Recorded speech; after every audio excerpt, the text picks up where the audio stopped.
Welcome back to the Irish Mags Show, episode 99, lads. 99. We are so close.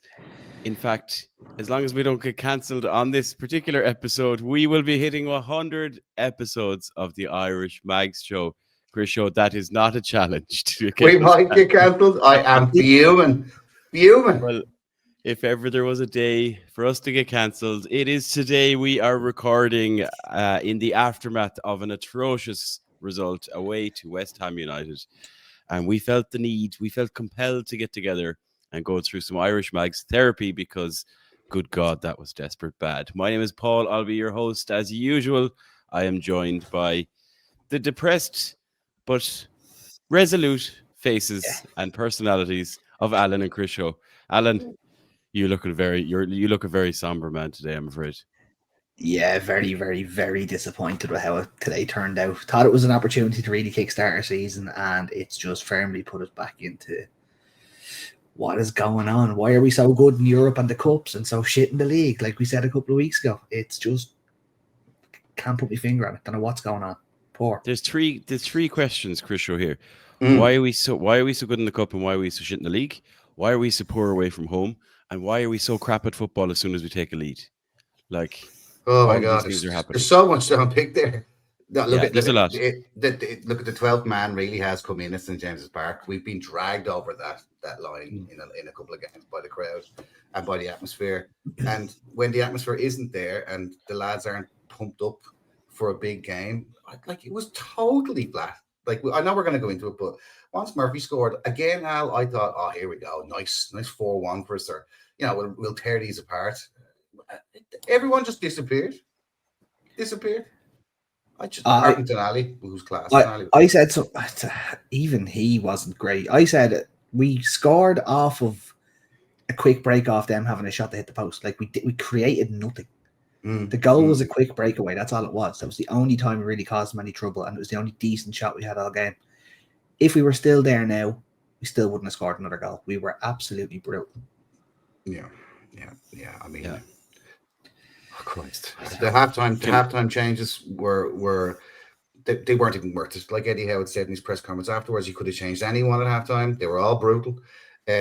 Frankly, by halftime, I actually couldn't believe what I was watching. I couldn't believe it. I was like, this isn't the same bunch of players, is it? It couldn't be. Like, West Ham aren't even good. Like, they're brutal. West Ham are a shocking football team.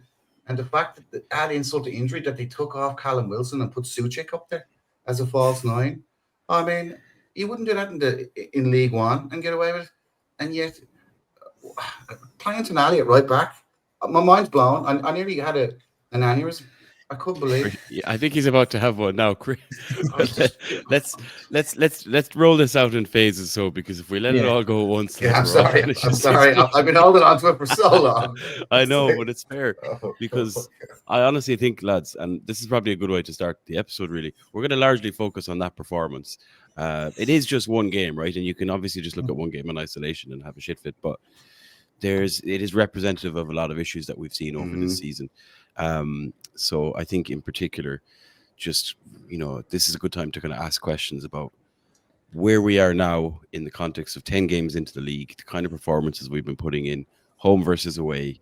Should the crowd be such an important factor? I really don't think it should, but we'll get to all that. And we'll just break it down piece by piece in terms of tactics, in terms of selection, in terms of individual performances, and probably more importantly, like looking ahead. What can we do? What do we need to see differently, etc., etc. Right. We'll also, by the end of this episode, be breaking some news. Obviously, we've mentioned in the last few weeks, every week, that we're approaching episode 100. We are going to be going live for episode 100 on Monday, the 3rd of November, which is actually tomorrow on the day of recording. Yes. And not only will we be going live on our YouTube channel with the Irish Mags Show, we have a very special guest who, if you listen to the end of the show, we will be announcing before we wrap up this episode 99. I think we've got 99 problems as Newcastle fans, lads. But anyway, the Irish Mags aren't one. The Irish Mag Show is proudly sponsored by The Half Volley, providers of high-quality, customizable clothing and merchandise catering for all sports teams, businesses, social clubs and events. with access to thousands of product types available with immediate delivery on the majority of all products, depending on location. Run by our own Scott Fitzpatrick from the Irish Mags community, the Half Volley are the official partner for all Irish Mags merchandise, and their new range has already been showcased at multiple meetups and games throughout the season so far. Irish Mags Show listeners can now avail of an exclusive member discount. Use code IrishMagsShow, all capital letters, at checkout. For any queries, email scott@thehalfvolley.com, follow @the_halfvolley on Instagram, or visit thehalfvolley.com for more information. Right, Alan, let's start with selection. Two things on selection for me. Number one, I hadn't heard anything from anyone. Where were all the ITKs about Kieran Trippier being out? I don't know if that was a late incident, or I don't know if he was sick, if he was injured. Well, no, and obviously Emil Crafu comes in, which was a bit of a surprise. And then number two, everything else wasn't a surprise. It was probably, bar that forced change, the most predictable lineup we could have seen. And I said this before after Brighton.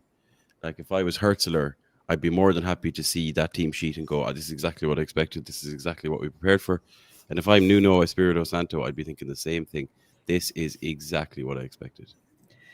Yeah, I hate to say, we definitely haven't been found out. That's a ridiculous thing to say, but it's becoming apparent that teams are very, very aware of what they're going to be rocking up against. And Trippier being sick today threw a bit of a spanner into the works. But we're kind of patching the defence together anyway, so that there was nothing else really other than Kraft going into right back. So that was going to happen. If he wasn't there, that was the end of it. It's not happening. Like, Hall was fit enough for the bench today. I really don't think he was fit enough to get onto the pitch, but we may see him get a couple of minutes on Wednesday. Can't really see that happening either, but what can you do? The midfield needs a refresh. I have said a couple of times this season that Joe Linton hasn't done a whole heap this season, and I thought he was anonymous today again. I really, really think it's time for him to get a couple of games break. Give Ramsey a go. Like, the push comes to shove, give Willock a go. Give Miley a go. We have options there. We need to start utilising them. We know exactly what our team is going to be a day and a half before the game. So long as there's no shock injuries or no one gets injured or no one comes up sick like Trippier did today, we know exactly who's going to be playing, where they're going to be playing, and what they're going to be doing. I think it's time that we make a bit of a change. Look at he did it just in St James's Park with Notts Forest, beating us at home. He did it again today. He caught us nice counter-attacking football. Look, Kraft coming in, they kind of avoided him on the right-hand side. We didn't play the same link-up play with Kraft. I'm not giving out about the guy. He does his best when he comes in, but he's no Trippier. He's certainly no Tino Livramento. So third choice right back coming in. Burnett left back. We could talk about this for 45 minutes. Burnett left back. Give me a break. Honestly, he's really starting to get found out. He's pushing far up too far up the pitch. Lob it over him, even though he's 6'7", and he's getting caught. He got caught out for the own goal. Botman again, very poor. Maybe that bang on the head. Maybe he shouldn't have been put in today. It should have been Shar and Shaw. I think Shaw was brilliant for the tackle. Wasn't a penalty. But Joe Linton, I got to agree with Al. Joe Linton, even though I have him on the back of my jersey, he was dog rough today, and he was frustrated. He easily could have got sent off with the mountain at the referee and giving out ding dong. Some of his tackles were very poor. His link up with Bruno looked like he was, when you slow down a replay in a FIFA game, Bruno was kind of going at like 0.5% speed. I don't know what was happening here. It was so slow. There was no urgency. It looked like it seemed to me anyway, like the air was taken out of them. The wind was taken out of them. Like they just seemed like devoid of any options, devoid of any creativity. And don't get me started on Anthony Gordon. Mother of divine Jesus. I mean, I know I've gone on about Willock before, but sweet divine Jesus, Anthony Gordon was shocking. If he's not on the ground rolling around holding his ankle, he's fixing his headband or he's blinking, 50 times a minute, doing nothing. He doesn't link up with Joe Linton. He doesn't link up with Byrne. It doesn't work on the left-hand side when those guys are behind him.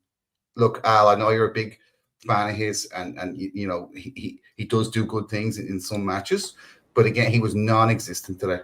He gave the ball away 5 times in the first 20 minutes today. I was driven demented. I was cracking up with him.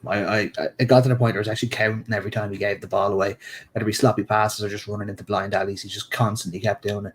He just needs to release the ball a little bit sooner. Is he not another person that might, like just like Joe Linton, maybe take him off for a couple of games and just put Barnes in, give him a chance? You're saying that, but he has done in other games this season. He has done massive things for us. You can't just base everything off one bad performance, because if you're doing that, you're making 11 changes for Wednesday. Yeah, look, there's been a couple of bad performances. Well, I can tell you the worst player on the pitch today was a toss-up between Joe Linton and Bruno. I had to do them were brutal.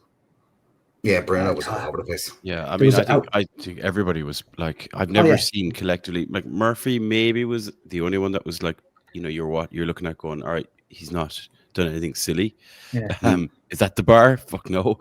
But I'm just kind of looking at it, and I'm kind of looking at Gordon as an example of what's going on with the entire team in that performance. And is it like, do we only rise for the big occasions when there's 52,000 Geordies, shouting behind you, when there's Champions League music playing, when there's the thought of going on a cup run and getting to another final and you're having deja vu? And then we're going down to the London Stadium, which, lads, I've been in there and it's absolutely shite to play football, right? So we're used to playing in this high octane, buzzing atmosphere, in these arenas where, you've got your fans stacked up on top of each other and, the whole thing is enclosed around you. In the London Stadium, people are miles away. Like the players are dots to some sections of the crowd, like literally in the away end. It's a disgrace. You need binoculars. So I'm just starting to look at it. Like, is Gordon that type of player? And then is it actually a case that the team is almost becoming like that as a collective? Yeah. Not 11 individual players, but just as a team, as a unit. Are we not able to gear ourselves up for a game like that? And that's really concerning if that's the case, because where we should be, we've 2-0, right, isn't a battering scoreline, but we've hammered Tottenham on the pitch, right? And obviously, like, some good results, like with Benfica and all this.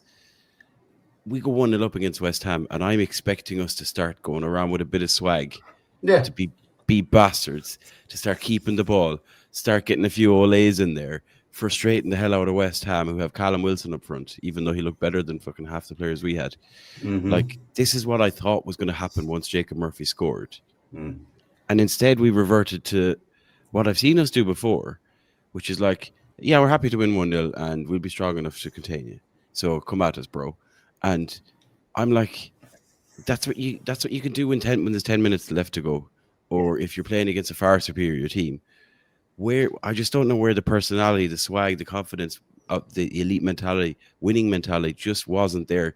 It was like we scored, and then we were like, okay, right, well, we better just not let them score now again. And it's almost like we got scared. And I just don't understand that when we've had a taste of going 2-0 and 3-0 up in other games. Where's the appetite to go, right, let's raise it up here and get a second, but let's put this game away, so then we can actually drop back. We're not instructed to do that. The lads are not instructed to do that. Surely. There's no way there. You wouldn't think so, but I've seen this. All I saw Eddie Howe doing was press. Jason Tindall screaming at lads in midfield. Like, we have, and they said it on Sky Sports, like, we've arguably one of the best, if not the best, midfield trio supposedly in the Premier League. They got Sean Casey, I think. Did he? Yeah, Sean said it on the group today. That midfield was completely passed around by a young lad making his debut. Bruno was completely lost. It was like as if he was following after his best mate, trying to get a kiss in the cheek or something. He was all over the place. And I just kind of, it's like, do you ever hear it with the rugby lads? It's the Leinster rugby fellas. The fans have become so accustomed to them being so good that even when they play terrible and lose, they're still kind of cocky about that. The kind of overconfidence sometimes that we have when we think, oh, we've got a great starting 11. We're going to go out here, at least, get a couple of goals and keep in the game. Something happened today, I think, and everyone should realize as a fan that there's, without Tino, without Hall, and without an actual striker, like a striker, like a fox in the box striker, there's a lack of balance in the football team. And that's what happened today. It was a lack of balance. I think Bruno became incredibly frustrated with Gordon. Voltemata got completely manhandled all for the first 45 minutes. And it's okay for him to have an average game. He's been brilliant for us, but he got nowhere near anything. Like, as soon as he got the ball, bang, he was hit hard. And I just think that another thing, I'm only bringing these points up so we can talk about them, but we need to have a bit more creativity in the midfield. Yes. There's not enough happening. There's not enough shots on goal. Like, if I see Gordon turn back in on his right again anymore, I'm just gonna turn off the TV, because that's all we've got. And then Elanga comes on, £55 million my arse, and he throws a couple of crosses in. Give me a break. Honest to God, like yeah, okay. I'll stop because I'll keep going, honestly. Alan, hindsight is a wonderful thing, right? Yes. But just thinking about selection, there's lots of calls. There's lots of calls for Joe Linton to be dropped, or at least for Eddie Howe to show that there are games when we need Joe Linton. Those games are Liverpool and Arsenal, definitely. Right? We didn't need Joe Linton running around kicking people today the way he usually does. We needed a creative outlet. Today was a game built for Jacob Ramsey to be dropped in and told, stake your claim to keep this place. This is your opportunity. Because when it comes to it, Joe Linton will start the games, but if you prove to me you're worth it, this is your chance. I'm kind of like, Joe Linton played in 3 positions today, I think, at one stage. He was centre midfield, on left centre midfield, right centre midfield, and then was on the left wing for some reason. I don't want to see Joe Linton playing left wing for us. He is a centre midfielder. It just seemed like every little change we tried to make today was just to keep Joe Linton on the pitch. He'll do something. He should have been hooked at halftime. He would have been the ones I would have brought off at halftime. I thought he was brutal, but the game was crying out for a bit of creativity from us. As soon as West Ham went 2-1 up, they dropped back into that low block and still scored against us. Like, we were unable to break down the low block. I was crying out for Ramsey. He was brought on too late. It was just... He did well, didn't he? When he came on, he actually got a few touches. He kind of linked up a little bit. He did, and he didn't. He threw himself to the floor a few times where I was kind of going, stop fucking doing that. But nobody... like Shaw and Murphy, maybe they get 6 out of 10s. Nobody got more than a 4 out of 10 other than that. Like, everyone was absolutely abhorrent. Like, and I know, like, I go on about Pinocchio and all this, that, and the other, but Pope, I mean, Pope was poor on the first goal. What was the crack with the punching of the ball all the time? I mean, he caught it in the second half, thank God. But the third goal, mother of Jesus, what is going on with this guy? 1 minute he's a magnificent. You think, God damn, that's a good goalkeeper. And then he has these calamity shows. Do we have a team? Here's a good question for you. Do we have a team of 11 that are just confidence players? Pretty much all of them. So when that's every single footballer. I'm going to revert to something I said in the group before the start of the season. Ramsdale is our number 1 after this November international break. Pope loses a spot very, very soon, I think, and it reverts from type. Pope will end up playing in the cup, and Ramsdale will play in the league. It's going to happen. Something has to give eventually, and I think it will happen when we have the full contingent of Hall at left back, Tino at right back, 2 centre halves that we are used to. That's when it will change. But until that, I can't really see Pope coming out. But you're dead right. That first goal today, he punched it for no reason. He fell over. He didn't dive for the ball, and he got a strong hand to the ball, and it still went through him. Is that his damaged shoulder? By the way, yes, I think it was. Yes, it is. Yes. So when you think about it, there might have been a millisecond of resistance for him to dive for that. By the millisecond, it kind of moved away from him. Come here. Bruno, it's a funny one because do you remember that free kick? So West Ham had a free kick where they hit it to the bottom right as you look at the goal, and he went down, and he made an incredible reflex save because he saw it late.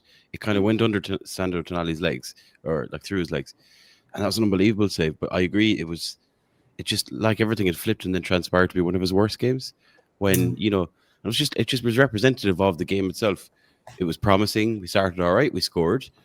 And there was a moment where we could have gone on and done brilliantly. And instead, the entire thing just fell apart around us. And that just went for everyone. The one thing I couldn't understand, lads, at halftime, I had made an all-merciful mess in the kitchen here, in my dad's kitchen, and then just dropped everything to go watch the match. So at halftime, I've gone in to clean the kitchen. When I went back in, it just kicked off. And I was like, wait a second, is there 2, 3? Because I missed the commentator announcing the subs. So then I was scrambling to understand who had come on and where. So first question I asked myself was, why the hell has Voltemade gone off? And Gordon. Granted, Gordon had played shit, but there are two main goal threats, right? Even though Murphy's obviously got a little bit, I would say Gordon and Voltemade are two of the main goal threats we have. Didn't understand why they were both taken off. And then I was looking at the shape and I was like, okay, so Barnes didn't come on, but Ramsey's in the middle. Is Joe Linton on the left? Were we going back in time here? I just got very confused. And it just got worse from there. It became a tactical fucking disaster class. Like, we had 4 different right backs throughout the game. It went Kraft, Chow, Murphy, and then Sandro Tonali's playing right back. Our best. What was that? Player, what was that? Not a clue. And then between Joe Linton and Ramsey, nobody was really on the left. It was just, and then like I just found myself going, shit, we're going to play a second half trying to get back in the game with Osula. Like, what is going on? So it just, I was very shocked at how out of control it got. And it's going to bring a lot of eyes on Eddie Howe, Chris Shaw, I think, just in terms of like, what are you playing at? Look, a lot of people could like. I'll never say that much against Eddie Howe because he's a history maker, this guy. So, but today something was very wrong from nearly minute one. Like I said, I can't just keep saying that it was unbalanced, but every time, like we were saying there earlier, that when he took people off and moved people around, nothing worked. Nobody played, and it seemed like they were all playing in their wrong positions, even though they weren't. And I was kind of thinking, like I saw tonight, I don't know whether you saw this or not, but it was trending for a little bit. How out? I couldn't believe it. What a lot of nonsense, right? But talk about overreactions, and I'm king of them sometimes, but I'd never say that ever. Do you know what I mean? I wouldn't say Bruce in either, because that's a lark. But there's definitely going to be a look here that he's got to, as the manager, like he can't say that he doesn't have depth in the squad on the bench, people to bring on. But it really showed today that Tino, Hall, and not having a goal poacher like a proper Wissa up front to take some chances, that costs us today because we're running out of ideas. It looks to me like we're running out of ideas. I don't see where we were going to score today. Yeah, I agree. I think that systematically, and again, I think we've mentioned this because I'm having deja vu in my teeny tiny brain. It's like Tino and Hall became so important to the system, as good as they are, which is what they offer, the wing back nature of their play and all that. That with both of them gone, I think we managed fine when one of them was gone, obviously, and particularly when you can move Tino over. That and it's not Dan Byrne's fault. Dan Byrne is what he is. He's just not the same player. But I think with both of them gone, it actually just really screws with the system in terms of how we play, what they offer going forward, how much of the ball they can progress and help us move the entire team and the play up the field, while equally having the ability to recover and get back. And it just puts such a strain. But Dan Byrne has played far too much football, particularly playing left back. Left back is a lot more running than centre back, first of all, right? Just in terms of running. Plus, he never stops fucking running up and down. He's a lunatic. And fair play to him. But that's far too much football. Bruno, I think, has too much football in him as well.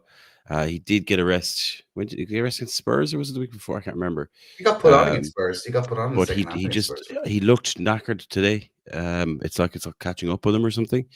So I just, again, without those two young, fit fullbacks, wingbacks, the strain is then taken on by others, and then you're really lacking options to kind of bring in cover. And it just makes the whole thing look a little bit fatigued as well as predictable, like I mentioned at the top. But is it on the manager? Is it on Eddie Howe? Has he made, let's put it this way, at 5-2, or sorry, 1:45 today, did he make poor choices? Hindsight is 2020, and yes, we could say he could have made different choices, but can you tell me one team on the planet that if you take both of their starting fullbacks out of their squad, they're going to continue playing the exact same way? Yeah. Okay. Like, honestly, like, there's no team on the planet that you can take your two starting fullbacks and go, okay, you're going to have to play your 33-year-old left back and your 35-year-old right back for 15 games in the space of 7 weeks and expect your team to exactly play the way you want it. It just doesn't work like that.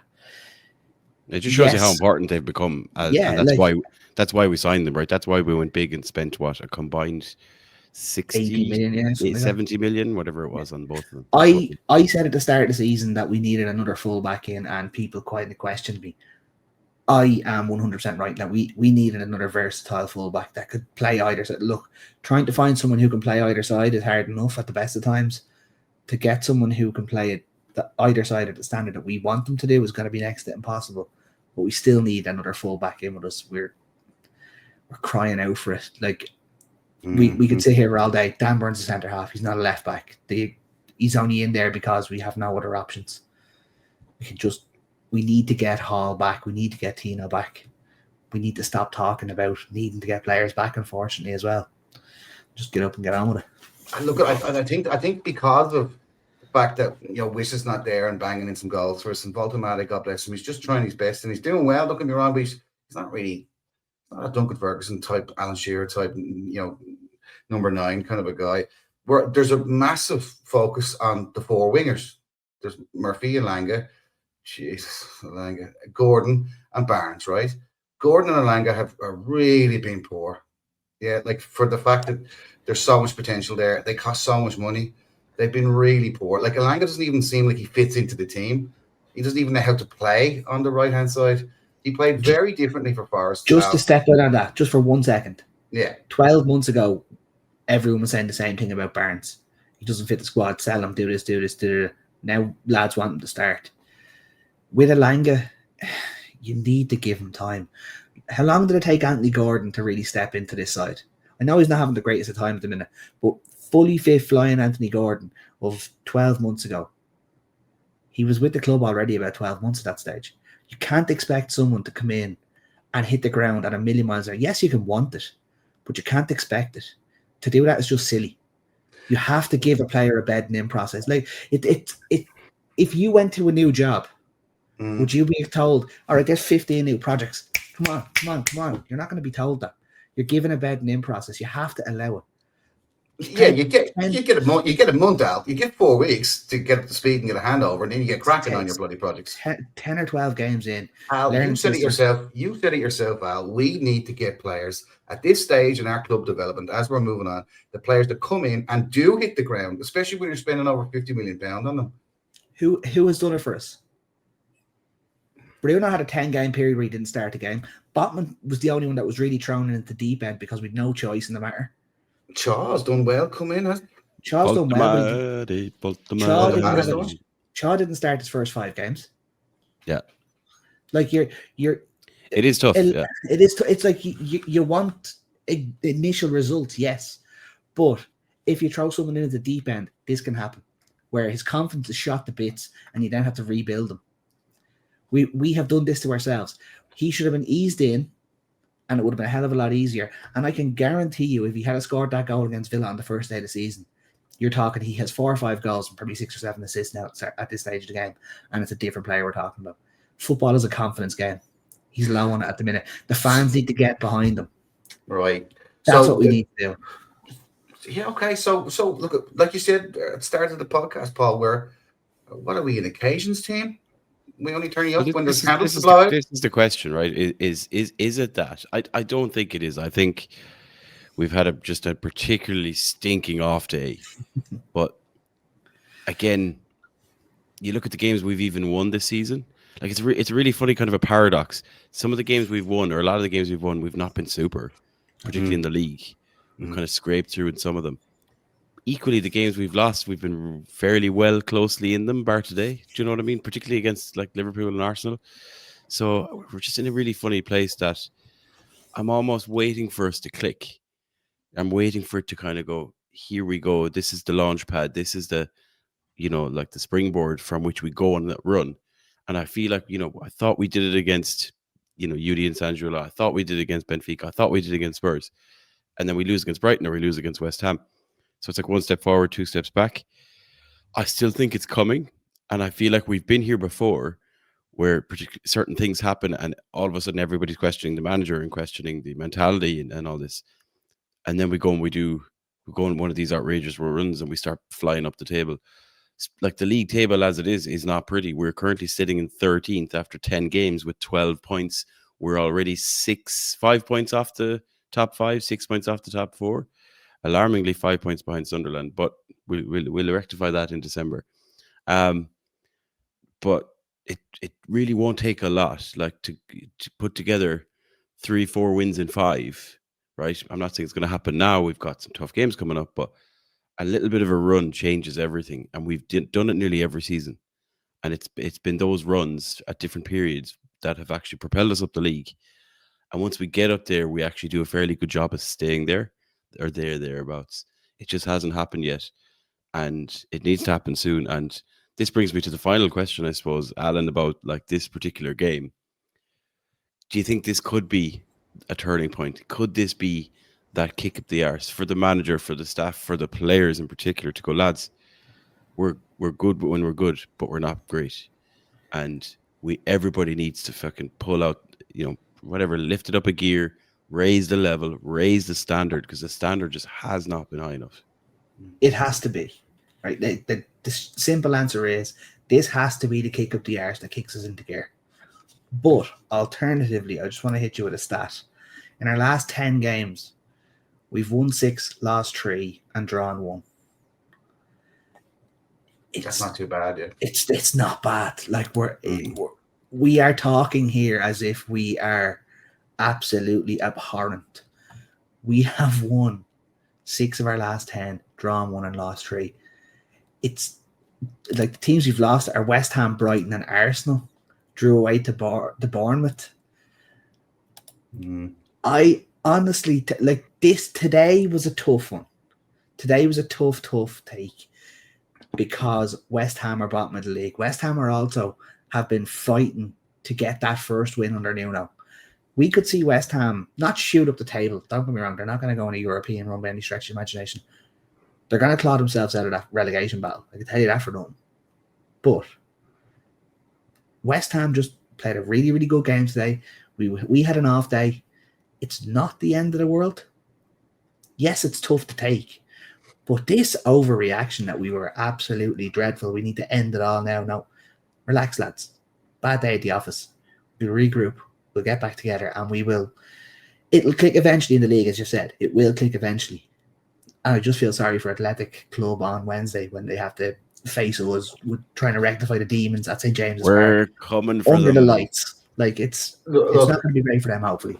Look, it will change, and something has to. Because if we start losing at home, then there's going to be right discontent. Yeah, now Eddie Howe has bought himself a good year and a half or 2 years worth of credit with everybody, right?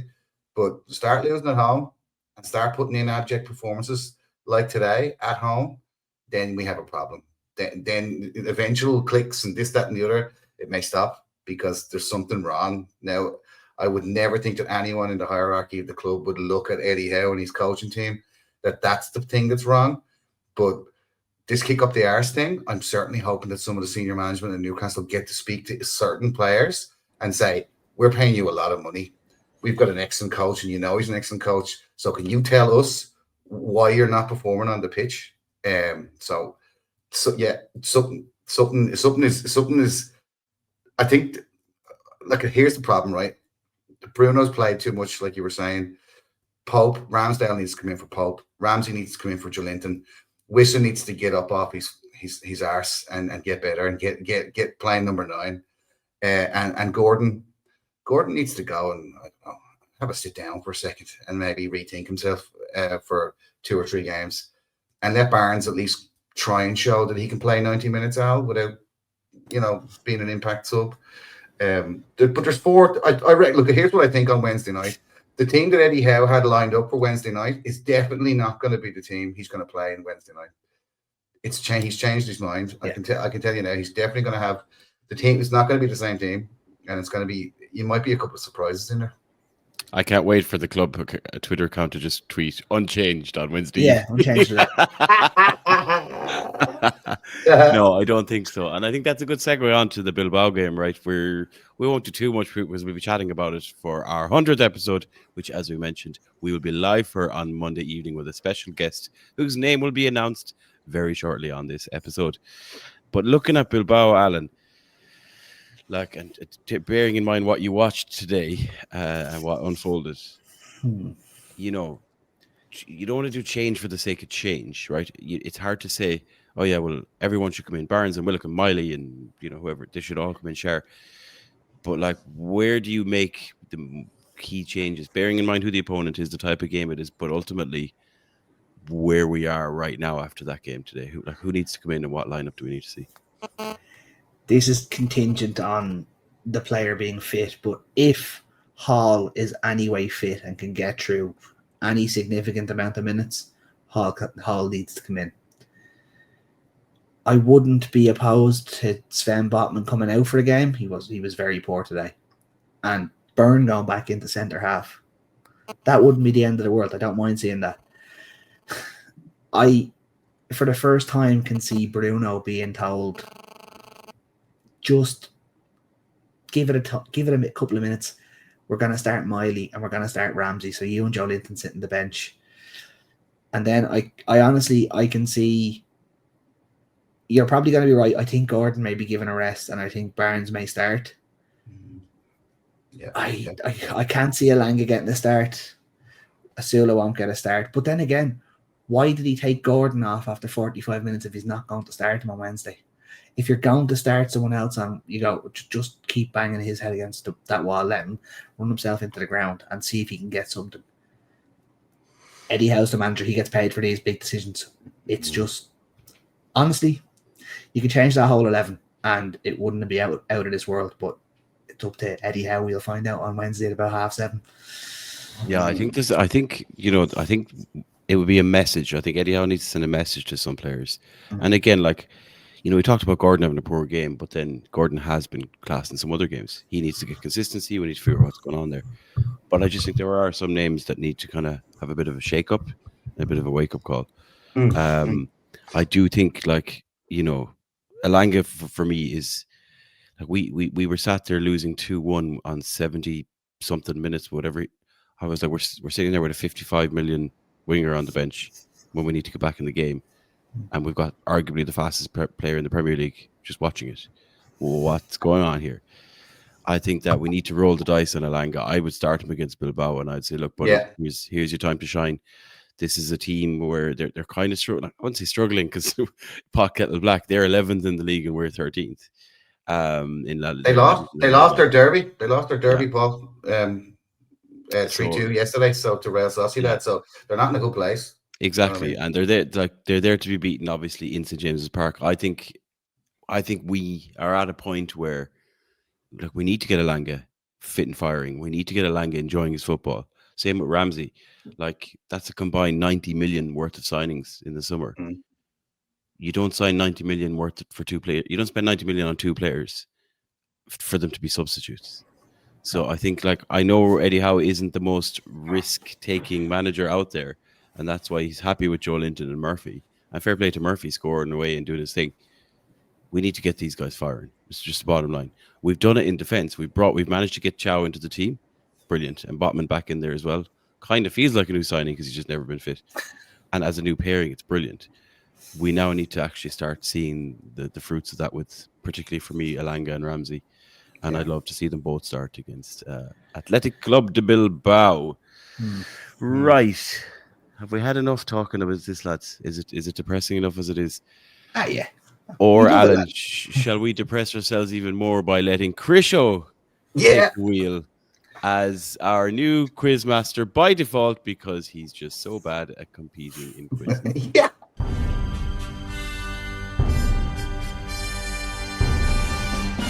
I'm sick of losing, so now I'm going to be the quiz guy. Yeah, and now it's Alan versus Paul. So best of luck. So just around the fact that we're talking about Bilbao, talking about the Champions League, I have 17 players who have made 8 or more appearances in the Champions League for Newcastle United. And I'd like you to name them. Yeah. Could you repeat that? You have 17 players. 17 players who have made 8 appearances or more for Newcastle United in the Champions League. And I would like you to hit me with them. Who gets to go first? Paul, you can go first because, as always, fucking Mr. Answers. Yeah, so you can go first, Paul. Okay, so 8 or more appearances in the Champions League for Newcastle United. Yes. I'm going to go Nick Pope. Yes, Paul. Alan? Alan Shearer. Yes. Let's go. Ooh, God, this is tough actually because I'm stuck on the current list of players. It's all right. It shouldn't be this tough this soon. Shit. Okay. Bruno Guimaraes. Bruno Guimaraes, yes, 9 appearances. Ooh. Now this is where it gets a bit iffy for me as well. Craig Bellamy. Just get in there for you. Ow. No. Let's go. Seamus Given. Yes, our top Champions League appearances is made by Shay Given with 15. Up the Irish Mags. Hooray. The Irish Mags. Al? Shit. Shola Amiobi. Shola Amiobi. Yes, Al. 8 appearances in the Champions League. Interesting. Okay, who else can we go with in here? How about Norberto Solano? Yes, Paul. 10 appearances. Bosh. It's 4-3 to Paul. Gary Speed. Yes, Alan. 11 appearances. Okay.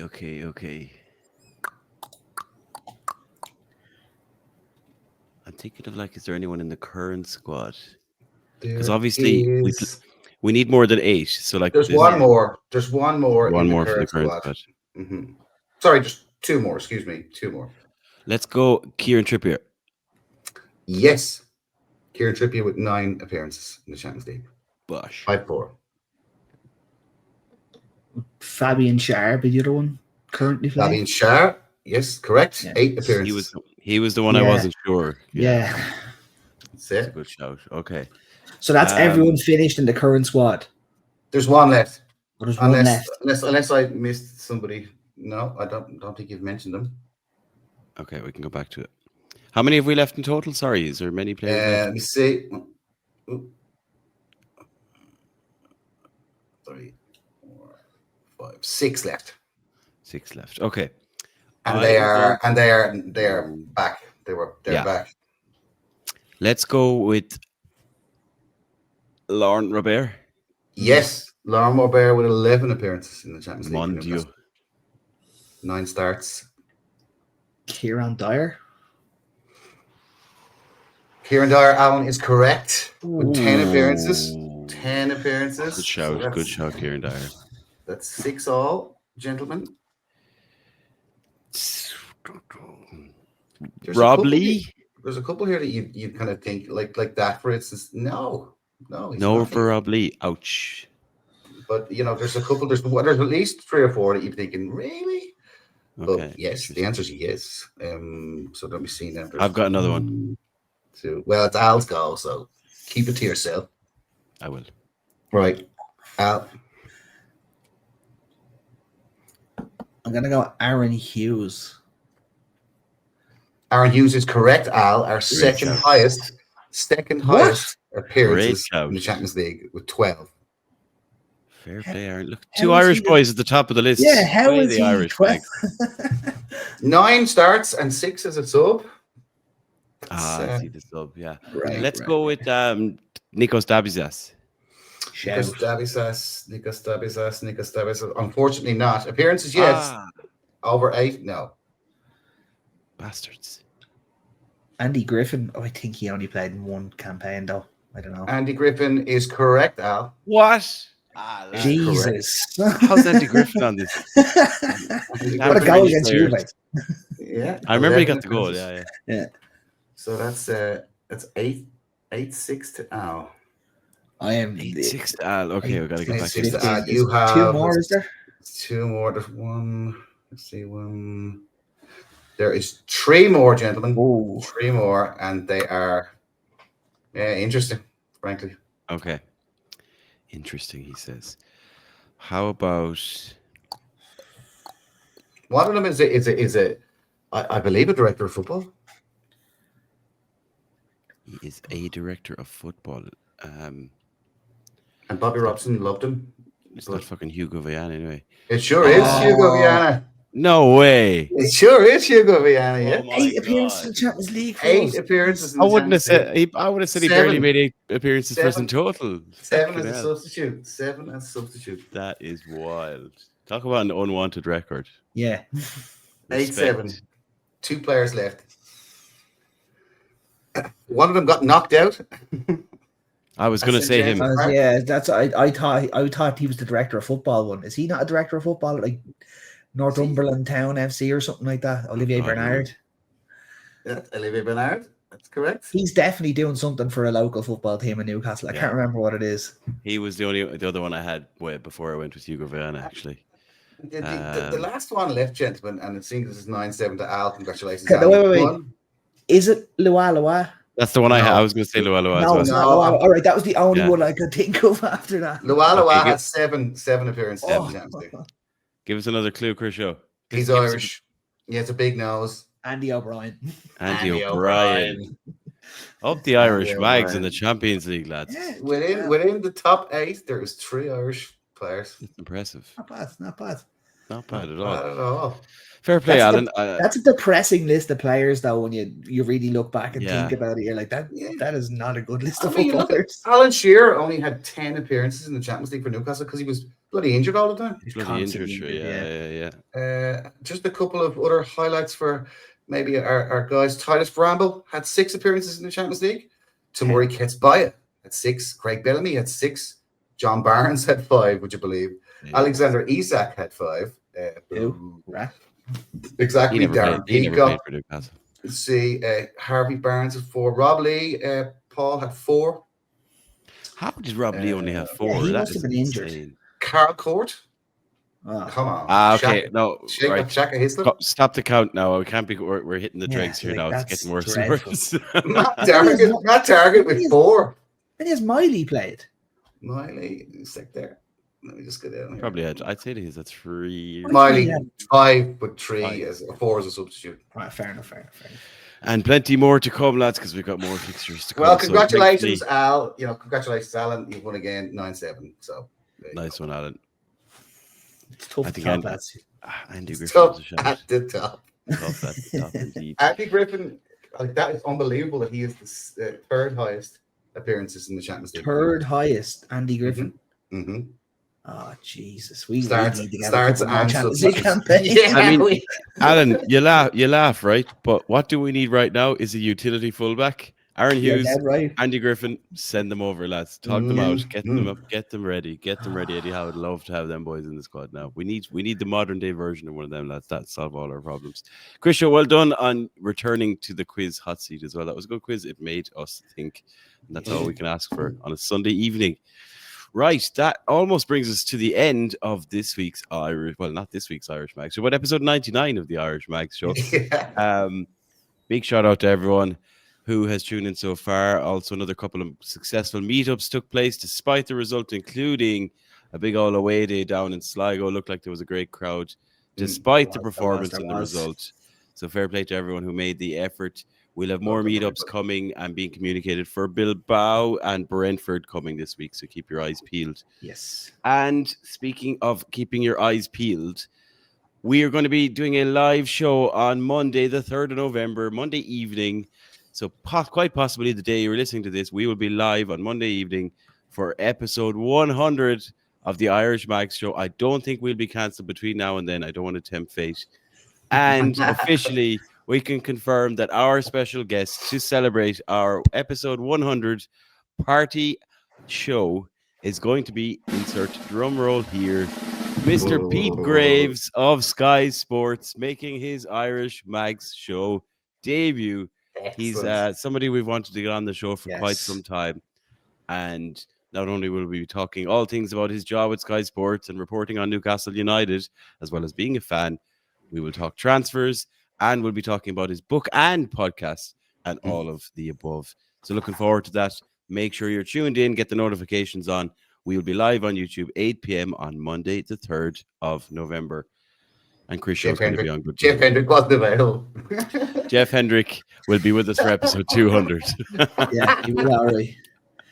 Fuck that. Hang in there, Jeff. Hang in there, Hang in Jeff. there. We'll Hang get in you there, soon. Jeff. We'll get you soon. Lovely stuff, lads. Well, a big thank you to Alan and Krisho for joining me this week. And of course, a big thank you to you, listeners and watchers, whether you're on YouTube, Spotify, Apple, or wherever you get your podcast. Make sure you're following all of our socials below. We are on the road to 1,000 subscribers on YouTube. So please click that lovely, wonderful button. And check out theirishmags.com for all the latest updates, information on meetups, photo galleries. We've got some more photos to upload from the various meetups and trips that have been taking place. And keep them coming. We will be back for our live show, episode 100. The big one. The big All one. systems go, lads. We are going to be 100 weeks old. We'll take that. This works things to be. The amount of time that we spent together. Yeah, the amount of time that we spent together. Go back and look at episode 1. Go back and look at the first 10 minutes of episode 1. We were so young and naive. Yeah. And here we are. Hello. We're now wise and withered is what we are. And as much as it pains me to say it, lads, because we're recording this on a Sunday and we're live Monday, I'll see you tomorrow. Away the lads. Slán go fóill. Slán a bhaile. Thanks, Paul. Thanks, lads. Good luck.